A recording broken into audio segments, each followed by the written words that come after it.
De retour les amis. Bon, j'ai une bonne nouvelle à vous annoncer. J'ai acheté du matériel vidéo et tout ça parce que je me suis rendu compte que tout simplement mon ordinateur portable, alors ça c'est fort, hein, je l'ai payé 800 balles au mois de décembre et je me suis rendu compte que quand tu lis une vidéo dessus, elle est en mono. Elle est en mono et donc quand j'ai monté moi la vidéo, je me suis pas rendu compte que mon téléphone enregistrait en stéréo et qui avec la housse ça me bouchait un micro et donc du coup forcément il n'y avait que l'oreille gauche qui fonctionnait. Donc bon, ça c'est fini. Et puis après j'ai acheté du matériel, j'ai acheté un trépied, j'ai acheté un stabilisateur, un carré lampe LED là, tu sais, un micro Canon. Voilà, tu vois, donc du coup tu auras plus le son du téléphone, tu auras le son réel de ma voix. Alors bon, ça c'était à part. J'ai fait des tests avec le Victron et le Victron ça a donné quoi? Ça a donné que j'en tire une très très bonne expérience malgré son prix, malgré qu'aussi il y a deux petits trucs qu'il faudrait qu'ils corrigent sur leur application que je trouve dommage. Et on va voir ensemble que ça fait toute la différence parce que je veux pas vous spoiler, mais dans la vidéo que je vais vous montrer, et il y a des moments où vous allez comprendre que en mettant en série, on arrive à tirer un peu de jus dans des conditions extrêmement difficiles. En mettant en parallèle, eh ben, t'as rien. Voilà, il va te falloir sortir le groupe électrogène et ça va te coûter des sous. Alors, je t'explique comment je vais te montrer la phase de test. La phase de test, c'est que j'ai mis un chauffage ou alors certains moments j'ai allumé les lumières des halogènes dans le camping-car. Donc ça tire environ, voilà, ça tire. Et tu verras dans l'application que tu le verras ça.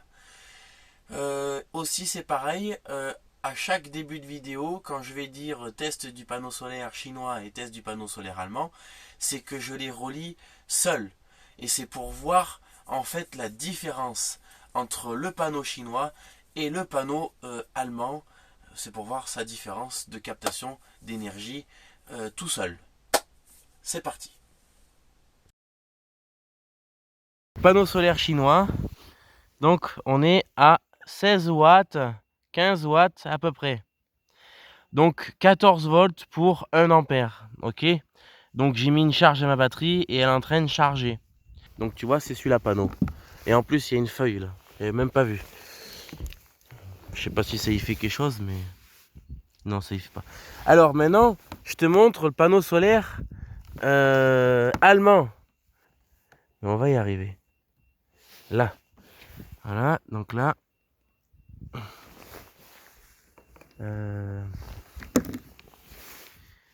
Voilà, donc là, il faut laisser... Ah, mon téléphone. Putain. Il faut lui laisser le temps de prendre un peu.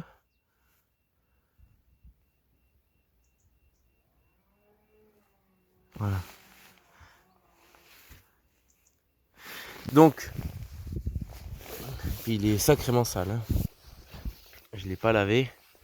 Donc, il est sale, 28 watts. Vous avez vu la différence entre du chinois et, et de l'allemand. Maintenant, passons au câblage en série. En série, donc je vous montre ses performances. Donc, du coup, c'est parti. Donc, tu vois, hein, j'ai tout câblé en série. Hein. Me dites pas, non, non, non, non, non. Allez, c'est parti. Regardons ce qui se passe. Est-ce que nous avons plus de performance? Nous avons 58 volts. Je me suis trompé. 58 watts, 39, ouais, ça varie. Et 1 ampère, presque 2. Ok. Donc nous avons 60 watts. Maintenant, passons en parallèle. Donc là, tu vois, c'est branché. Ils sont. Tu vas me dire, oui, mais on va encore les jouer. Oui, ils sont pas clipsés, mais ils sont branchés. Ok. Alors regarde maintenant ce que nous avons. Nous avons 49 volts. C'est pas trop mal. C'est pas trop mal. C'est pas trop mal. 49 watts, je veux dire, en 14 volts. 3 ampères. C'est pas mal. J'avoue, c'est une bonne performance, mais je t'explique un truc. C'est que dès qu'il va y avoir la tension qui va baisser, par exemple, on va passer à 11 volts, ton panneau solaire sera dans l'incapacité de recharger. Et oui, parce que il faut que le panneau solaire ait une tension supérieure à ta batterie pour effectuer une recharge. Et vu que nous sommes câblés en parallèle, Et là, nous avons que une tension de 14 volts. C'est limite, c'est limite. C'est très limite et c'est le souci, ça, voilà. Bon, tu as compris maintenant la différence? Ben, tu vois, que doit-on retenir dans ce que tu viens de voir? Eh bien, on a 10 watts d'écart. 10 watts d'écart, c'est énorme. Tu prends une journée de 10 heures d'ensoleillement. Supposons que, voilà, tu es très stable, le soleil est très gentil, et donc du coup, ta tension est toujours la même. Et bien donc du coup, ce qui fait que en 10 heures d'ensoleillement, eh ben, tu as perdu 100 watts. Voilà, c'est tout. Ben, c'est pas compliqué. Donc, rien que la différence. Et là, on parle pas de PWM, on parle de MPTT régulateur tension, simplement qui est câblé différemment. Et bien, on a 100 watts d'écart. Mais 100 watts d'écart, c'est immense. Oh, regarde-moi ça. Un bon ciel bien pourri. Tu vois? Donc là, donc montage en série, et on obtient, je vais te montrer ça de suite, à l'ombre si possible. Donc nous obtenons 20 watts. C'est bien, hein? Je peux vous garantir que dans des conditions comme ça, alors regarde les conditions, météo, voilà. Donc aujourd'hui, notre soleil, il est au milieu. Et donc voilà.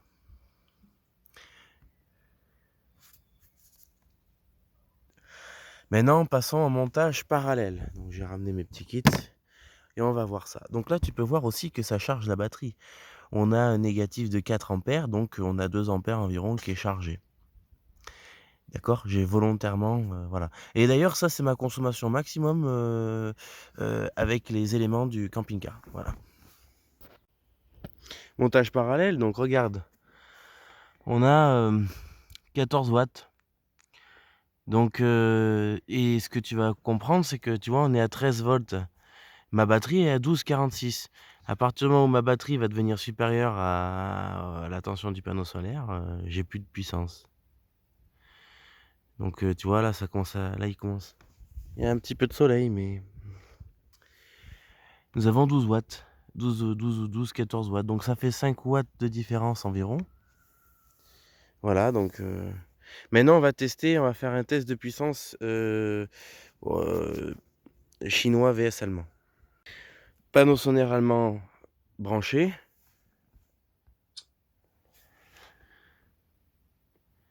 À lui tout seul, nous obtenons 12 watts. Dans des conditions pas terribles. Et t'as vu que, n'empêche, mine de rien, un seul panneau solaire de 100 watts, il a des difficultés à obtenir de la puissance quand même. Et si tu regardes bien, j'ai l'impression que c'est lui tout seul qui donne la puissance de mes 3 panneaux solaires. Allez. Maintenant, on teste le chinois. Panneau solaire chinois branché, donc c'est celui-là que j'ai branché. Donc c'est parti, donc il est donné pour 100 watts. Et là, voyons voir ce qu'il donne. Bon, on est d'accord, quoi. Vous me dites, oui, mais non, mais ces panneaux-là, ils sont puissants, etc. Et là... Ben non, là, tu vois, il suffit de... J'ai pas de puissance, j'ai aucun ampère. Et c'est ça le souci de ces putains de panneaux-là. En plein soleil, ça marche super bien. Mais après, dès qu'il fait mauvais, t'as rien.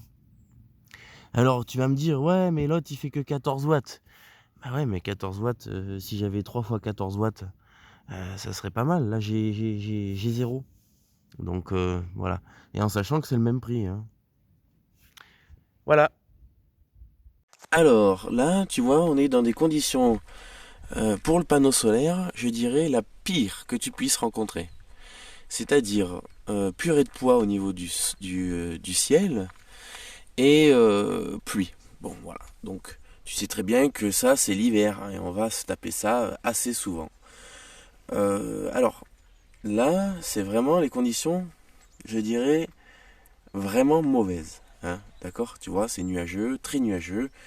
La lumière passe, parce que voilà, il fait jour, il est midi. Et donc, du coup, voilà. Alors maintenant, on va voir sur l'application ce qu'on obtient. D'accord? Combien, là, maintenant, j'obtiens de rendement. Alors, je vous fais pas un dessin, j'ai déjà regardé. vous allez comprendre, c'est inutile de monter sur le toit pour passer en 12 volts. Voilà, ça sert à rien parce que tu vas comprendre que c'est totalement inutile. Donc nous sommes arrivés à la fin de cette vidéo et je vais vous donner mon expérience personnelle. Donc bien sûr je ne suis pas électricien, d'accord.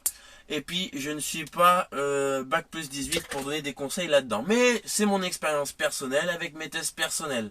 Donc j'en viens à la conclusion suivante, c'est que si on possède un régulateur MPTT, un vrai régulateur MPTT et pas un fake, on va en parler après, on va privilégier un montage en série, car avec le montage en série, nous aurons une tension élevée, avec pas beaucoup d'ampérage, mais par contre, on va pouvoir gratter un maximum par rapport à l'ensoleillement, récupérer un maximum d'énergie dans nos batteries grâce au montage en série, avec le moins de pertes possible. Le montage MPTT parallèle, je dirais qu'il faut absolument pas faire ça parce que vous avez le montage en série qui s'offre à vous. Donc on va pas discuter sur ça, d'accord? Maintenant passons sur le montage avec un PWM. Le montage régulateur PWM va vous donner la possibilité de faire un montage seulement en parallèle. Et malheureusement, il faudra se contenter des maigres performances en ensoleillement et surtout quand vous l'avez vu au milieu de la vidéo, qu'il y a des nuages et tout ça, là on va avoir des pertes d'énergie assez importantes étant donné que si notre tension a des variations inférieures à notre batterie, ben c'est zéro. Donc il n'y a aucun rechargement pour vous, aucun watt de récupérer. Donc du coup c'est dommage. Voilà, et puis bien sûr pour déceler si votre appareil MPTT est un faux ou pas, il suffit de regarder son câble, sa tension maximum qui est capable de prendre, d'accord? Donc si votre parc est de 12 volts et que votre tension sur votre MPTT y est marqué que c'est du 12 volts maximum, c'est un fake, voilà. Voilà. Bon, ben concernant la prochaine vidéo, ça va être sur le logement, où se loger, comment faire. Et que tu sois débutant ou que tu sois expérimenté, je vais te montrer aussi mon terrain. J'ai un terrain de 3 hectares. Et tu verras aussi dans cette vidéo que j'ai cassé j'ai cassé mes deux voitures. Voilà, donc j'ai ma Kia qui a le moteur qui a lâché, malheureusement. Et puis j'ai la Xara trottinette qui a pris un arbre à 6 heures du matin en allant chercher ma femme. Donc voilà. Donc voilà. Elle est pas morte, mais j'ai des réparations à faire et c'est pareil, ça sera le projet d'une vidéo suivante. Au revoir tout le monde.